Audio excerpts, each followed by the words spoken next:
อยๆนั่นล่ะเป็นคือสิบ่สบายนี่สบายดีฮาเลลูยาอาเมนฮาเลลูยาอาเมนขอบคุณพระเจ้าเสียงอยู่ในสวรรค์ต้องดังก้องแบบนี้ในการนมัสการและสรรเสริญพระเจ้าเพราะพระเจ้าของเฮาเป็นพระเจ้าบริสุทธิ์และเป็นพระเจ้าผู้ยิ่งใหญ่อาเมนพระเจ้าทรงเป็นอยู่เสมอกันในเวลาวันนี้และซึ่งไปเป็นนิทาน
กวาลนี้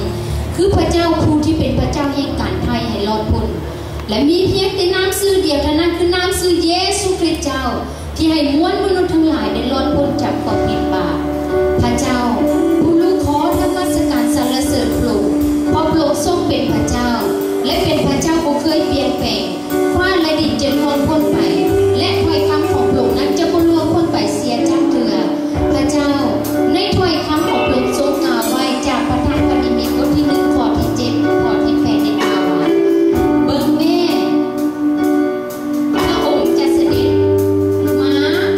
มีเมฆเป็นขบวนแห่ตาทุกดวง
แต่โดยพระคุณและความรักของพระเจ้าพระบิดาได้ทรงพระบุตรคือองค์พระเยซูคริสต์เจ้าเข้ามาในโลกนี้มาตายเพื่อเป็นค่าไถ่ความผิดบาปให้กับมวลมนุษย์ทั้งหลายผู้ที่เชื่อและไว้วางใจคือเชื่อในนามสิทธิ์ขององค์พระเยซูคริสต์เจ้า